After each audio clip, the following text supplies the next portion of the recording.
Communist र वामपन्थी शक्तिहरूसँग सहकार्य ध्रुवीकरण र एकताको प्रक्रिया अगाडि बढाउनलाई पनि हामी नेपाली कम्युनिस्ट पार्टीले नै पहल गर्नुपर्छ भन्ने पनि हामीले अर्को संकल्प लियौं।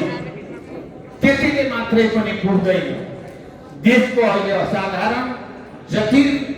राजनीतिक परिस्थिति, जसमा राष्ट्रिय स्वाधीनताको प्रश्न निकै पेचिलो, निकै संवेदनशील र जोखिममा परेको अवस्थाको सामना गर्न हिजो 12 बुँदे समझदारीदेखि शान्ति सम्झौता र संविधान सभाबाट संघीय लोकतान्त्रिक गणतन्त्रसम्म आउन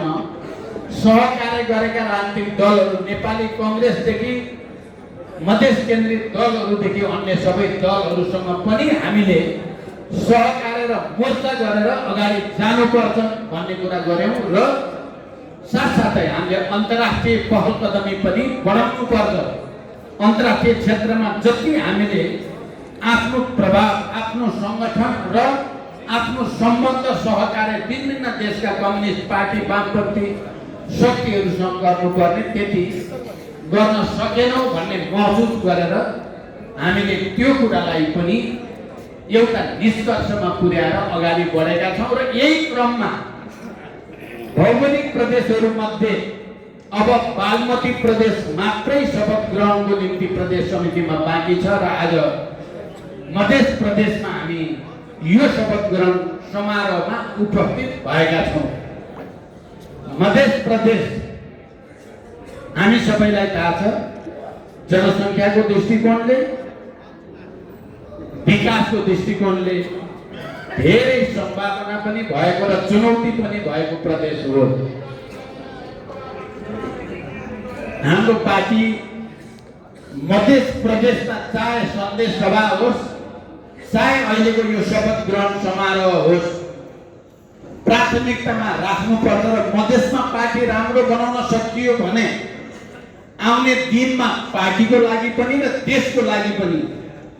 समग्र कम्युनिस्ट आन्दोलनको लागि पनि एउटा बलियो शक्ति निर्माण गर्न सकिन्छ।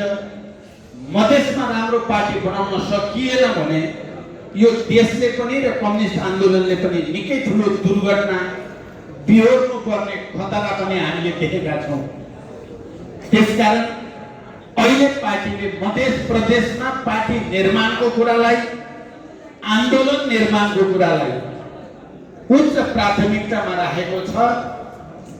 र हामी यो शपथ ग्रहणसम्म आउँदा आज बिहानदेखि पनि हामी विभिन्न जिल्लाका कमरेडहरूसँग गृह कार्य अन्तर्क्रिया गरेका छौं। कयौं कुरा अझै मिलाउन बाँकी भएको कुरा मैले, माधव कुमार नेपालजीले, नारायण काजी श्रेष्ठ लगायत हामी नेतृत्वका कमरेडले महसुस गरेका छौं र यसलाई छिटै नै पुनर्विचार गरिने, यहाँ जिम्मेवारी दिँदा तलमाथि परेको छ भन्ने साथीहरूको भनाइलाई आत्मसात गर्दै त्यसलाई पनि हामीले निश्चित प्रक्रियाबाट कमरेडहरूका प्रश्नहरूलाई, गुनासो र असन्तुष्टिलाई सम्बोधन गर्ने प्रतिबद्धता आज बिहान विभिन्न जिल्लाका कमरेडहरूसँग हामीले व्यक्त गरेका छौं र अब यो शपथ ग्रहण समारोहमा पनि म तपाईहरुको अगाडि संयोजकको हैसियतले पनि र सहसंयोजक समेत नेतृत्वको टिमको तर्फबाट